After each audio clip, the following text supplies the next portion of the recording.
Hi guys, I live with two dogs in the apartment, and today I want to show you some insights of how I do it.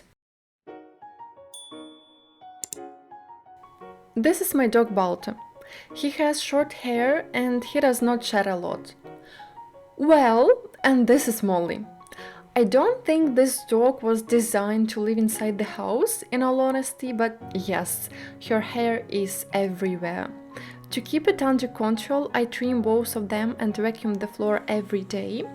In addition, despite washing their paws after every walk, which is 2 times per day, I still have to mop more often than my dogless acquaintances do. Hair is a significant problem with Molly, so once in a few months I cut hair on her paws, under the tail and around the ears, so to keep it neat and so it doesn't get that dirty in rainy weather. It helps a bit, but if I had more money, I would probably still visit a groomer to do this job.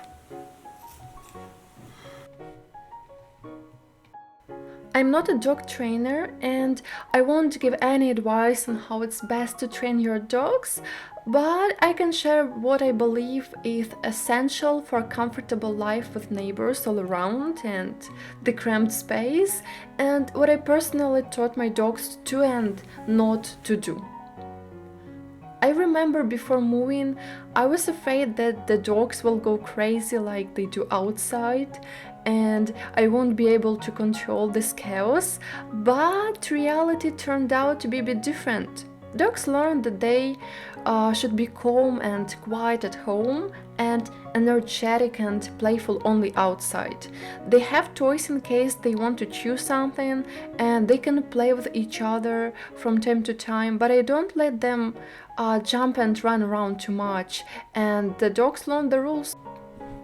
Both of my dogs were fully grown when we started living in the apartment, so I had to reteach them to pee or poop only outside.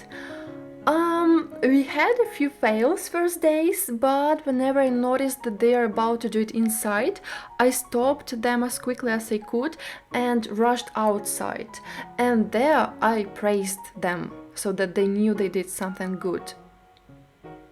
When it comes to barking, I know some people tolerate it, but I don't let mine do this at home.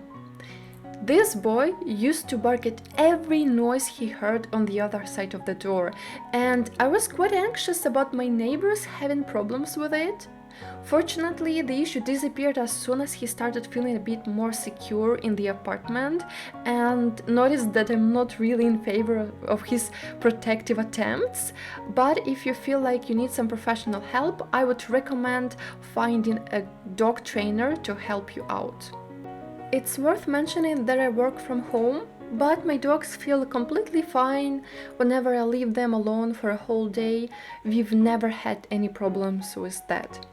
If you're taking a dog at home, I highly recommend to take at least a few days off, unless you work remotely, and use this time to gradually teach your dog that you can go out but will always return. One thing that helped me immensely was purchasing a camera that connects to my phone and allows me to hear and speak to my dogs, and it was a huge relief. And last but not least, there is a set of rules that dogs know they should always obey, and it contains not jumping at me at my guests, not running out of the front door before me, not eating off the table, not jumping or putting their paws on walls or doors or etc., not going to couches and beds unless I ask them to join me when I'm reading or want to cuddle with something fluffy, for instance. So the key is to never let them do it, and then they kind of don't even have this option in their minds. Finally, it's essential to ensure that the dogs get the exercise needed. I normally walk my dogs 2 times a day, which is 1 or 2 hours in total, but actually sometimes I don't have the time and we walk for just 15 minutes, which is also fine for both of them. One thing that people often forget to take into account is that mental exercise is just as important as physical, if not more in some cases. During the walks, I can train dogs, and when they are bored in the apartment, I usually let them entertain themselves with toys or give them dried dog treats. Learning new tricks, playing with toys, sniffing around, chewing, solving puzzles, everything can be really helpful for your energetic dog to calm down.